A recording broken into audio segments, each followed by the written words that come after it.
Full grain leather is any natural leather whose hide has not had its surface sanded down during the tanning process.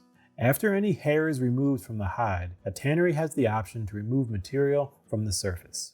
By sanding that leather down, it can make it an even more even and blemish-free piece of leather. Full grain leather, however, skips this process and remains largely untouched. By doing so, it will probably contain any marks left on the original hide. In addition to having this aesthetic appeal, the untouched hide will also have a more dense, durable, and moisture-resistant surface texture to it. Let's take a look really close at what a full grain leather looks like. The top, the bottom, and in section view. Looking at the top, we can still see the areas where the hair had been growing out of. And even though it's a relatively consistent pattern, it's not as smooth as a full grain leather, maybe where it's been sanded. So this is a pretty special piece in that it has all of the original hide still intact. Let's take a look at the bottom. So here we see in the bottom a much wider grain pattern. The fibers are a little larger, a little more exposed, as we would expect, and because typically as we move down the leather hide, we have a very strong top layer, and then the layers get a little larger and a little more open towards the bottom. What would we expect to see as we get closer to it? The actual fibers themselves, and that's what makes up the bottom part. This is cool. Looking at the section view, we can really get a good idea now about what makes up a full grain leather compared to others. So looking here, we're going to have three main parts, and we'll check it out. On the top, we have that full grain that has not been sanded. And it's a very thin layer compared to the rest. However, it's going to be very durable and a lot more resistant to wear and tear over time because there's been no weakening of those fibers from the sanding. So it's a trade-off, and though we don't get necessarily as even of a surface, we generally do get a stronger one. And then when talking about different full grain leathers, some of the more desirable ones are those that are blemish-free, because it's less common to have a totally blemish-free surface that has not been sanded. So when considering that, it's one of the best or greatest and a really good quality piece if it's a full grain that's blemish-free. It's going to look incredible, and it's going to be very desirable for those reasons. All right. Looking at the second layer down, we've got the fibers that begin to open up a little bit. It's not as dense as the top, but we still see them pretty close together. And then as we get down towards the lower portion of the section, as we've seen earlier on the bottom view, those fibers begin to open up and they're going to get a little wider and a little looser. Now this is the area that can often be called split leather, where it is split from those top portions and then used to make things such as suede or finished in other ways and methods.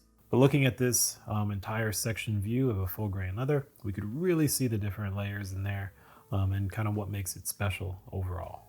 When it comes to production, full grain leather can be tanned by any of the popular methods. The most popular today are going to be vegetable tanning and chrome tanning. Whereas vegetable tanning results in a little more of a sturdy hide, a little thicker, a little denser.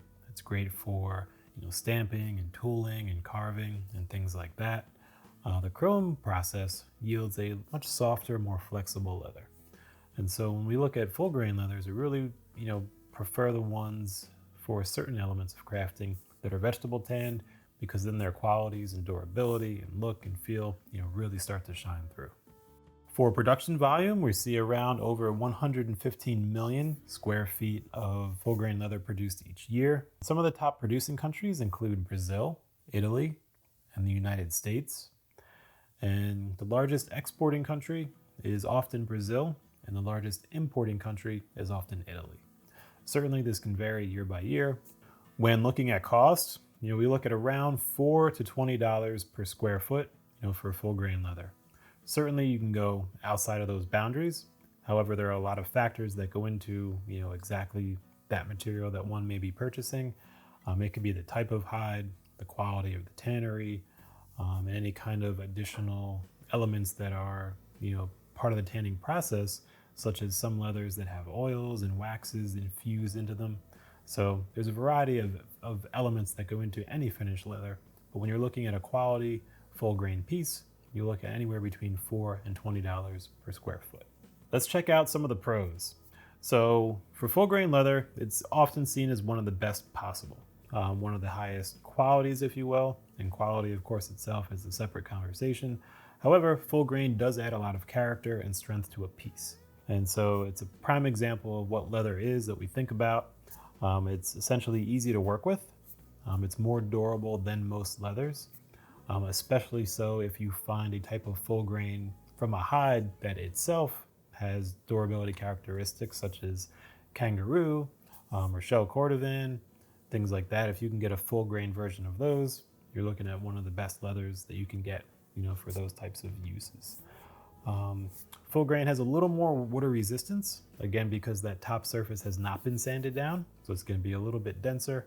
Not going to be waterproof, but it'll have a little more water resistance than, say, a more open grain leather. You can usually find it in a lot of colors and textures, and it has a really good lifespan. If this leather is cared for well, it can easily last for decades, if not centuries. So it's a really quality material to work with. Some of the cons include, it's a higher cost than other leathers just because of the desirability of its characteristics. And it can also scratch easily, often because it's not finished with any kind of a protective coating, or certainly not any kind of a plastic or PU coating. It'll pretty much scratch easily. Although the balance to that is, since it is a little more open, it can help develop a patina over time, which is desirable. So we'll put that in the pros. But essentially, that can also lead to more scratches and more staining as well, because since those fibers are open, if you get any kind of water and moisture or any kind of dirt and grime, that can get into that much more easily. And sometimes, unless it's a super high quality hide, you may see some imperfections throughout the surface. Again, because it has not been sanded, anything that was there in the original hide will show through in the finished leather after the tanning process. So depending on what you get, you may get some imperfections.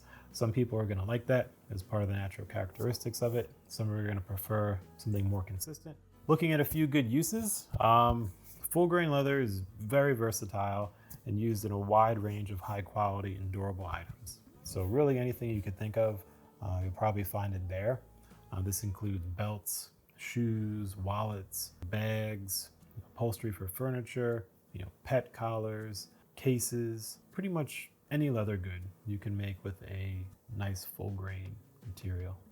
And a few tips for working with full grain leather. First would be to use a sharp knife to help ensure a really clean cut when you're crafting. This is a nice material that can really show well in a completed piece. And so whatever marks you make will kind of be projected in that as well.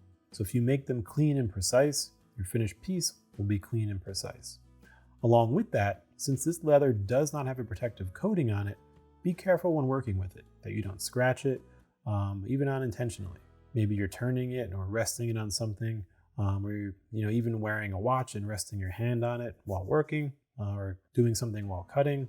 Just be careful that you don't want to scratch the surface and kind of mess that up.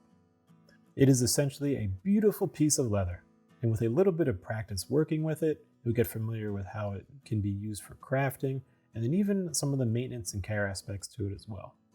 Since this leather is a relatively open fiber, you may need to condition it at some point if you're working with it and bending it and moving it, depending on where you got it from and what condition it's in, things like that. But other than that, it's pretty much going to react and feel and work like most other common leathers with your tools in the shop. So there you have it, a look into the mysterious and pretty amazing full grain leather. It's definitely something that if you're into leathercraft, you've likely come across. If not, I highly recommend using it for a project. It'll definitely make some beautiful items that can last a really long time and be well worth crafting with, and essentially be, really, really great.